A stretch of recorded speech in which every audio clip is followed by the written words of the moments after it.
Well, hey everybody, how are you doing this week? Hope you've had a good week so far and are enjoying yourselves. This week we're going to carry on with our normal routine, and so we'll do our shout outs first. And our first shout out is for Amy Harding, a lovely lady who does a daily devotional called Limitless Love. Almost got tongue-tied there. Limitless Love. And as I say, it's every day she does this faithfully. And it's a wonderful devotional. And I encourage you to go over and check out her channel. So Amy Harding. Our second channel is, and I'm not sure if I'm pronouncing this right, so if I am not, I hope I'll be forgiven. But I have Boogie 808. So Boogie 808. And he sings. He has quite a nice deep voice. And I think he's a bit of an Elvis fan too, because quite often he has pictures of Elvis on the screen while he's singing. And anyway, check out Boogie 808. And our third shout out is from across the pond, the other way, because Boogie 808 is in Hawaii, so he's kind of out on the Pacific. But we go across the Atlantic, across the pond to jolly old England, and then up to Yorkshire, and there we will find a gentleman who goes by the handle of Metal Detecting Yorkshire. And pretty self-explanatory, he has a metal detecting channel. But even if you're not really into metal detecting, check his channel out, because the scenery in Yorkshire is tops. It really is. It's a beautiful area of England. So check it out for the scenery. We are now going to look at something that I find quite interesting. Just need to refind it again because I closed the book by accident.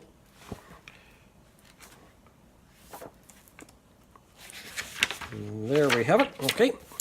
And how many of you get upset with the mail? Our postal service sometimes is not up to snuff, is it?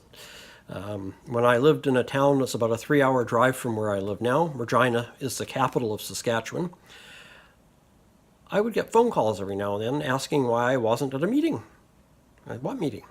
Well, we sent you a letter telling you about this meeting. Well, about 3 days after the phone call, I'd get the letter in the mail. For some reason, it would take a week to 10 days for a letter to come from Regina to the little town where I lived. Sometimes it would be overnight. I get a letter that was mailed the day before and I get it the next day.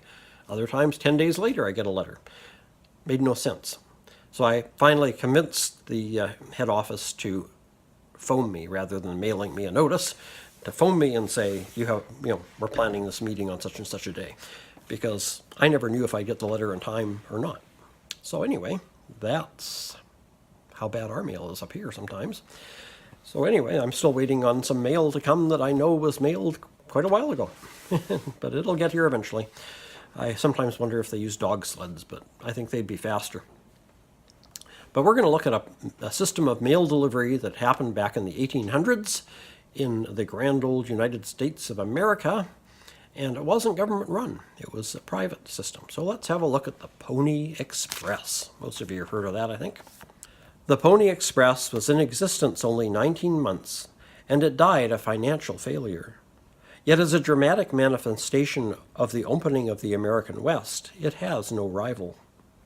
Almost every trip produced an adventure, and in their brief gallop for glory, riders of the Pony Express delivered 34,753 pieces of mail between Missouri and California, and most of them on time. The Central Overland Pony Express Company was born in adversity on April 3, 1860. Its founder, William H. Russell, was in deep financial trouble, and his dramatic promise of 10-day mail delivery service between St. Joseph, Missouri and Sacramento, California, was his way of getting out of the mess. Russell Stagecoach and Freighting Company, known as Russell, Majors, and Waddell, had been carting supplies to the U.S. Army during its 1857-58 campaign to assert federal authority over the rebellious Mormons. Attacked by Mormons and hampered by severe winter weather, the company incurred heavy losses, which the Army refused to reimburse. If, thought Russell, he could prove that the Central Overland route was faster than the southern route then in use, government mail subsidies would surely be forthcoming to bail him out of trouble. On the day the prairies first heard the drum of the Pony Express horses, a rider named Johnny Fry left the St. Louis terminal 2 hours behind schedule because the mail from points east was late arriving at the railway depot.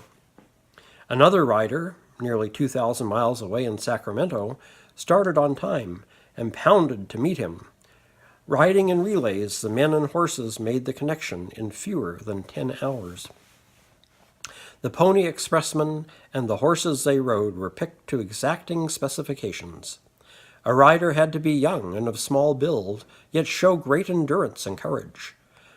He had to be mature and of sound judgment.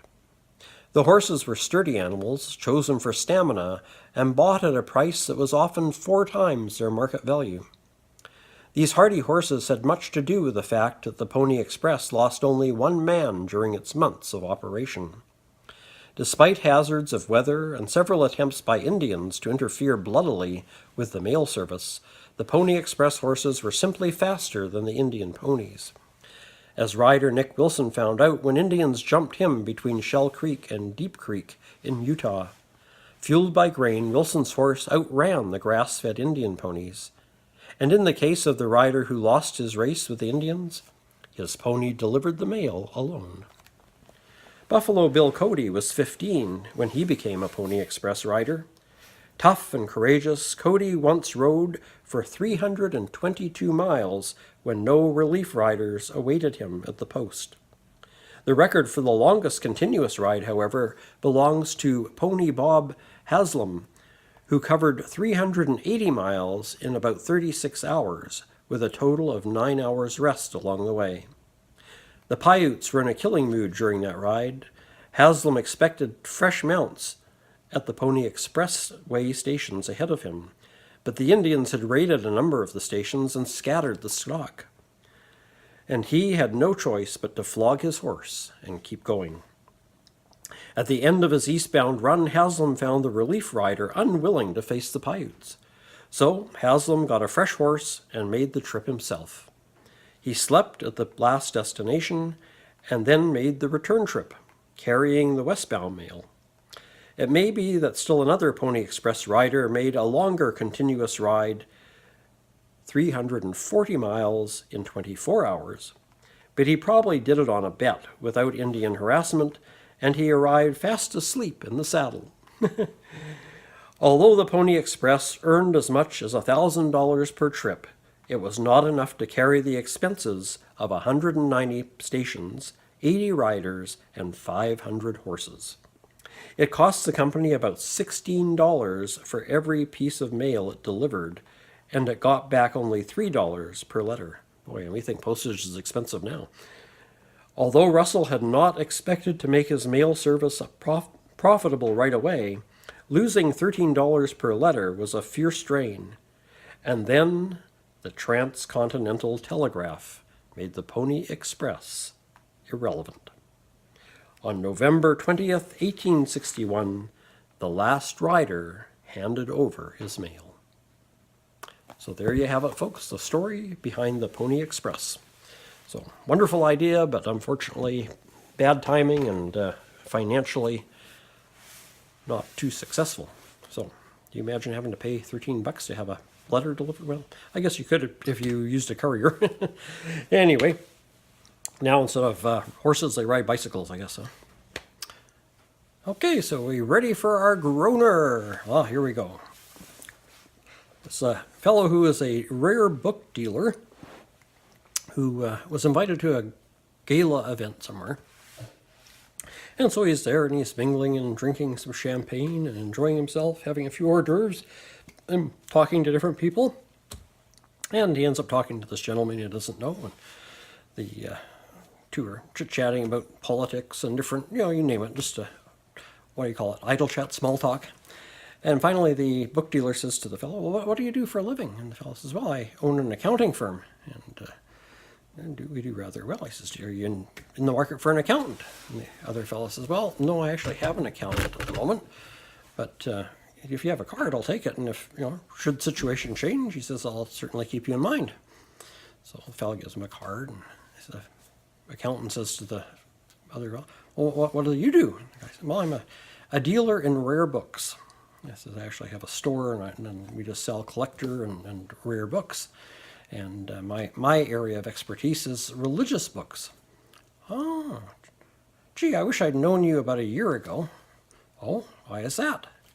Well, my grandfather passed away. He says, when we cleaned out the house up in the attic, he says there was a trunk full of stuff from, I guess, his parents or grandparents or whatever, but it was pretty old stuff. And there was a really old Bible in there. Oh, this is an antique book dealer. He says, well, you know, sadly, old Bibles there's not many of them that are worth a whole lot. They're a dime a dozen. So he says, yeah, most old Bibles aren't worth much. Oh. So this one's kind of unique. He said it was in German. I'd never seen a Bible in German before. I go, well, you know, it's because we live in North America and most people speak English. So he says, yeah, you run across the odd German one or French one or Spanish or whatever. But yeah, the majority of Bibles you've seen have probably been in English. So that would seem a bit odd to you. But no, even German Bibles aren't that rare. Says, do you remember who the publisher was? It was in the front. I remember seeing, because it's kind of a weird name. What was it? Gotten, Goo, God. And the rare book dealer goes, Gutenberg? Yeah, that's it. Yeah, Gutenberg. It was really, really, really old. The paper, you know, I could tell by looking at it. It was almost kind of fragile, but it was in decent shape. But you know, I handled it really carefully, and that at first, you know, until I looked at it, and it was a Gutenberg Bible. Yes. Well, what did you do with it? Well, I didn't think it was worth anything, so I threw it in the garbage. You what? You threw a Gutenberg Bible in the garbage? My goodness, that thing was worth thousands. And the accountant says, well, probably if it was in good condition, but he said this one, yeah, not so much. Some guy named Luther had made a whole bunch of notes in the margins. There you go. That'll keep you thinking for a while. Well, my friends, have a fantastic weekend, and we'll see you on Tuesday, and we'll be having some fun with food. So until then, stay safe, take care, and God bless.